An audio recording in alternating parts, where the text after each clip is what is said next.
The Nebraska State Patrol says a Harrison man has succumbed to injuries suffered in a two-vehicle crash in Box Butte County. KNEB.TV News starts right now. From your trusted source for news in western Nebraska and eastern Wyoming, this is KNEB.TV News. Presented by Platte Valley Companies, premier provider of financial services. Hello, I'm Ryan Murphy. This is KNEB.TV News, powered by Platte Valley Companies. Thanks for joining me. In our top story, NSP troopers were called to the scene on Highway 385 near Alliance on Saturday morning, finding a southbound Dodge pickup and a northbound box truck had collided, with the preliminary investigation determining that the pickup had crossed the center line. The driver of the box truck, 81-year-old Dennis Murphy, was transported to Box Butte General Hospital with life-threatening injuries, and then later Regional West in Scottsbluff, where he passed away Tuesday evening. The pickup driver, 20-year-old Ethan Gonzalez of Alliance, and a passenger of the pickup were both transported to Box Butte General with non-life-threatening injuries. Gonzalez was cited for driving under the influence of alcohol and minor in possession of alcohol. The crash remains under investigation, and prosecutors will determine if additional charges will be filed in light of Murphy's passing. Well, the driver of a car that drove into a downtown Scottsbluff building yesterday was taken to Regional West for her injuries. Scottsbluff Police, Fire, and Regional West EMS responded to the scene shortly before noon, finding a Ford Edge had gone through the front window of 1507 Broadway. Investigators found the vehicle, driven by 78-year-old Patricia King of Mitchell, was pulling into a parking spot when the vehicle went over the curb and struck the building, which was unoccupied at the time and did not appear to have been structurally compromised. And on Wednesday, ESU 13 hosted a free training for law enforcement and first responders to learn practical strategies for effective, fair, and safe approaches when interacting with individuals on the autism spectrum and related disabilities. 34 people representing law enforcement and first responders from across the Panhandle registered for the training presented by national speaker Dennis DeBott. He has over 25 years of experience in autism and law enforcement curriculum development and training room delivery. He told KNEB News that the training benefits everyone who lives here. There are autistic people who may have contacts with the police that are positive. Many of these are positive, some not so much. But autistic people can be terrific neighbors, friends, as well as employees. There is a growth area in employment for individuals on the autism spectrum that could and does include law enforcement or related careers.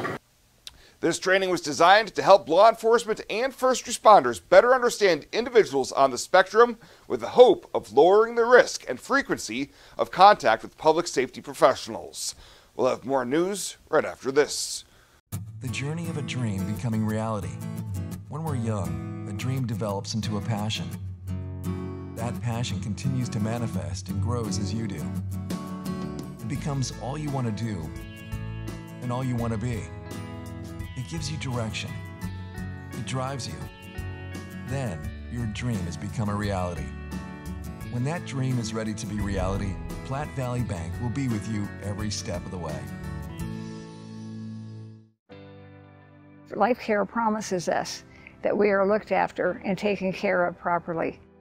If I didn't have Life Care, I would be probably scared to death about having enough money for when I got older or when I got sick.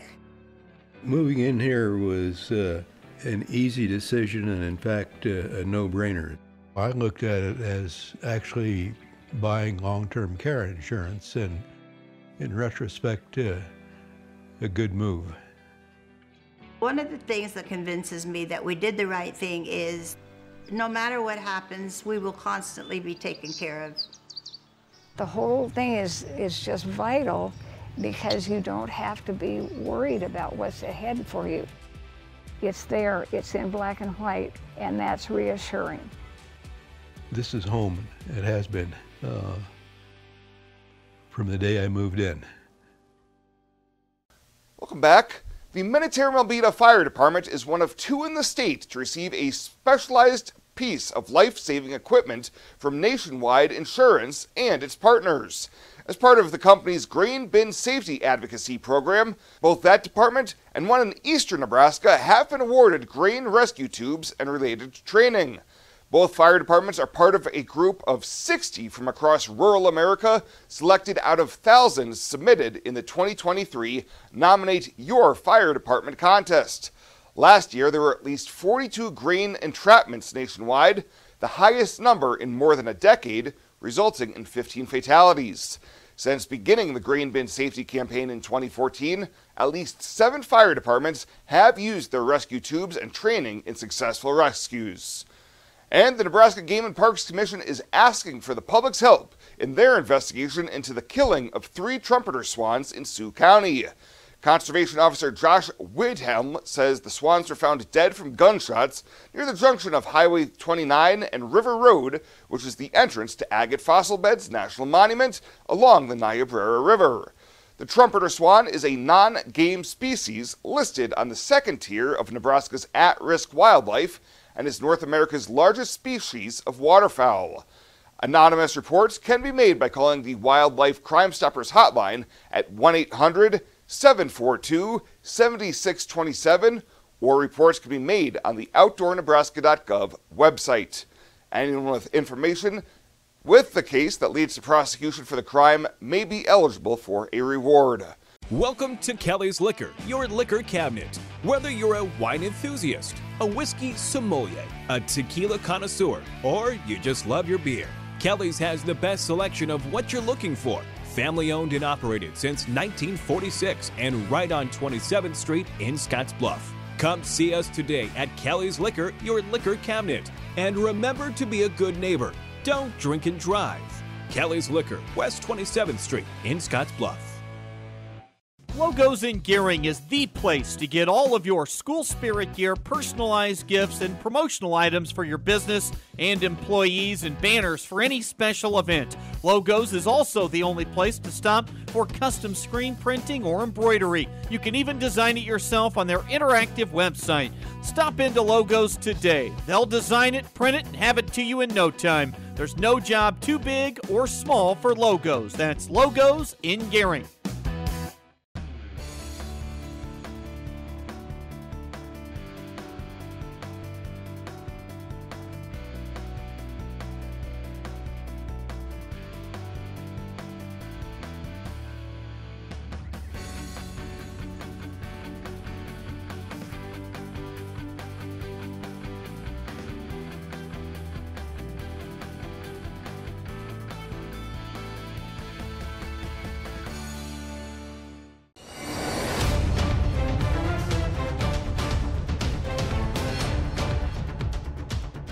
I'm Jason Jorgensen. It is time for another installment of Husker Chat. It's brought to you by Acres Equipment. We are joined by Sean Callahan, the publisher of Husker Online, as we talk Husker football.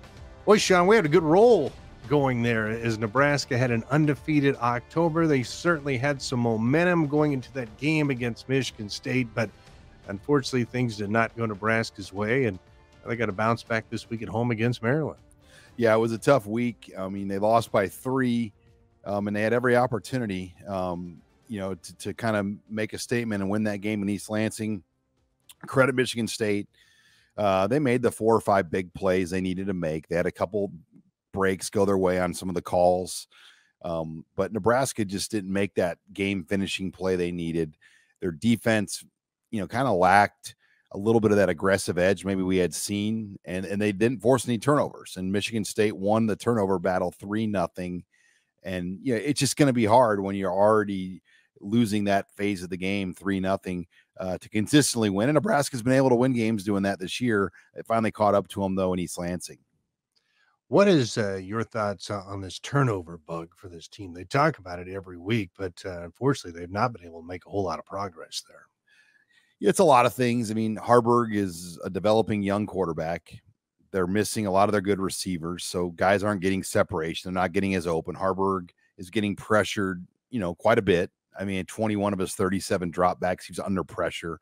He was only blitzed on 1 of those 37 dropbacks. So he took a lot of pressure from a 4-man rush, And when they're only rushing 4 and they're pressuring you, that means they're 7 back. And, when you miss on those types of throws, somebody's usually going to be behind the corner or the linebacker, and they can lead to interceptions. And there were 2, and there could have been 3. One of them was called back.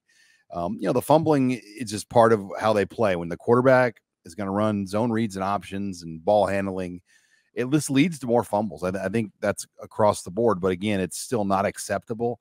And Nebraska's got to clean some of those things up. One of the big storylines coming out of the game, and this also became a national storyline, were the calls that did not go Nebraska's way. Were you surprised how Matt Rhule kind of came out in a way, kind of addressed that this week? Yeah, and he really didn't try to go after the on-field officials as much as he did the replay. And I was watching, we were in the media room having to wait because we couldn't watch on the field. And I'm like, first of all, Malachi Coleman got the first down. Like, what's the deal? Like, how can they mark that short? He's clearly beyond the marker. That was a big 15 seconds that was not called and not stopped to look at. But the big one was the incomplete pass. Matt Rhule was not able to challenge because he's out of timeouts. They called it a fumble. So there were about 30 seconds of clock that went off on those 2 officiating blunders that replay could have stepped in right away, and they didn't.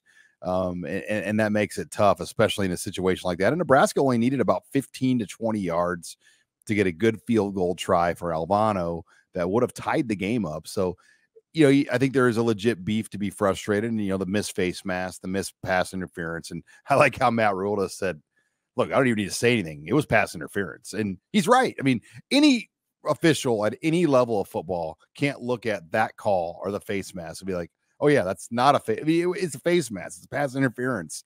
So I think there was some truth to some of these things. But again, we've seen it happens in all. I mean, you watch a lot of Division II football, high school football. Every game you go to, you're going to see those types of things happen. We are talking with Sean Callahan, the publisher of Husker Online. It's Husker Chat, brought to you by Acres Equipment. All right, Huskers have to put that game in the rearview mirror.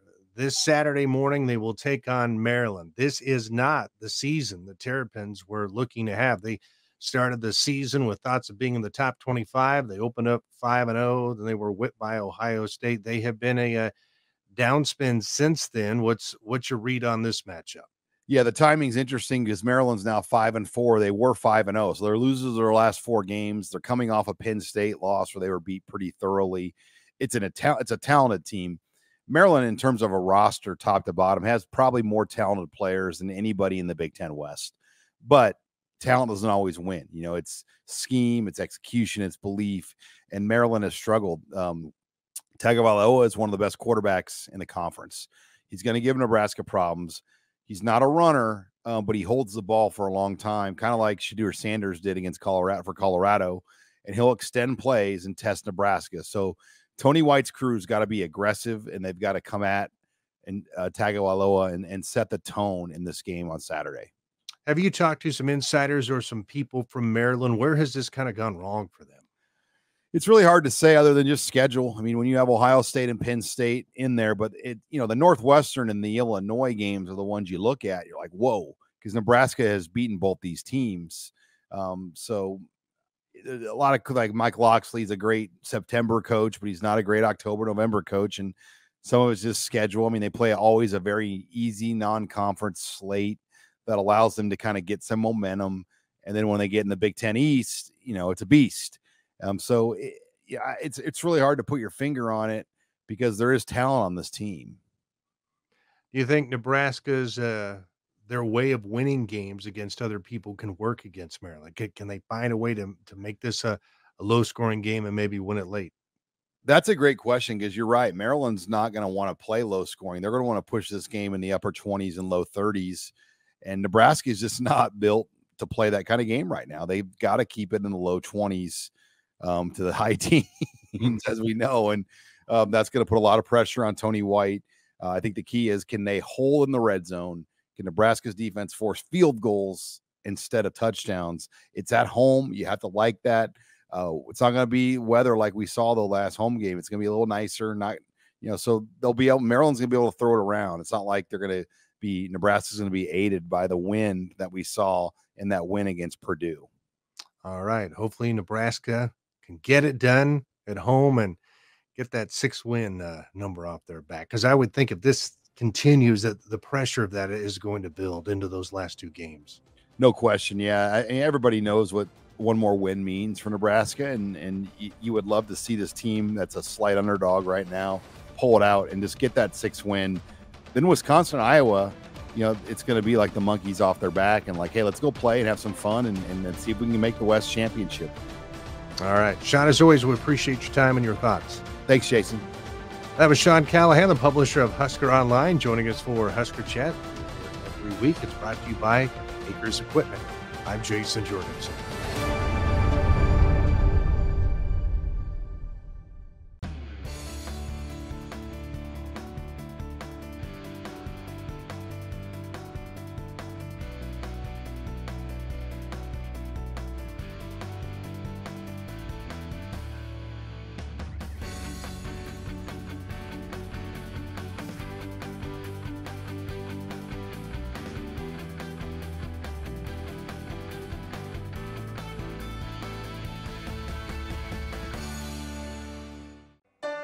You deserve to have a building that will last for generations. With more than 110 years of experience and thousands of satisfied customers, Morton Buildings is the industry leader you can trust. If you're planning for a garage, farm shop, horse barn, storage building for your RV, boat, or collectibles, there's no better time to buy. Contact your local Morton sales office or visit mortonbuildings.com to get started today.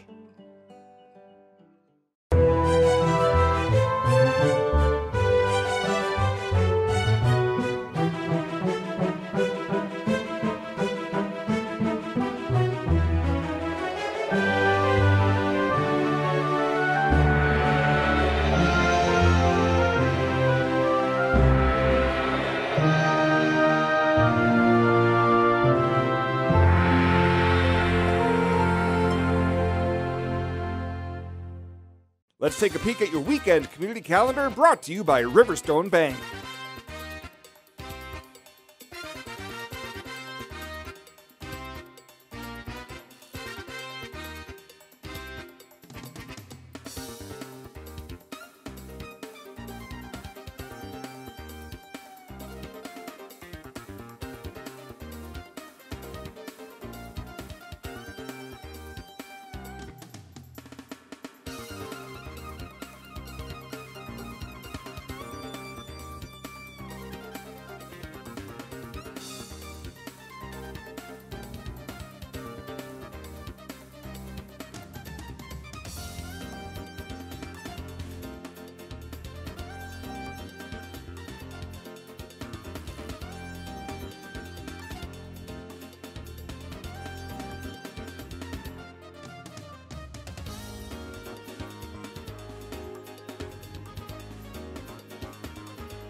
The community calendar is brought to you by Riverstone Bank.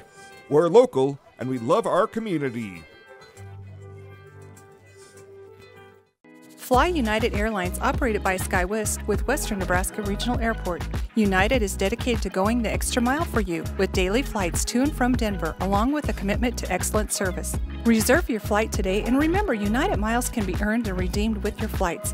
While at the airport, stop and enjoy authentic Italian food at Roma Italian Restaurant. Plus, Hertz Thrifty Car Rental is there for your car rental needs. Make life easier, relax, and get on board with Western Nebraska Regional Airport. At Platte Valley Bank, we want to help you take advantage of every adventure. We know you have plans, goals, and dreams. Let us help you with them. Whether you are just starting the business you have always imagined or looking to grow your existing one, we have a business loan to fit your needs. Stop in and see us at Platte Valley Bank and let us help make your dreams a reality. You belong here. Platte Valley Bank, member FDIC, equal housing lender.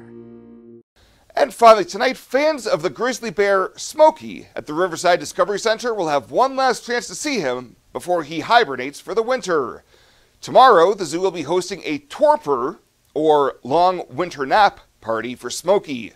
RDC Board Liaison and Scottsbluff City Council member Matt Solomon says the event should be a fun time for all. He kind of goes into sort of like a hibernation stage. It's not full hibernation, so they're going to have a party. Smokey gets a lot of food for his send-off, which he'll be happy, and then all the kids will have a meal and they'll play games and stuff, so that should be fun. Attendees are encouraged to wear their pajamas to get into the sleepy spirit with Smokey. There will also be bear training demonstrations and a zookeeper Q&A at 11:30 and 2, as well as raffles, kids games, and a silent auction.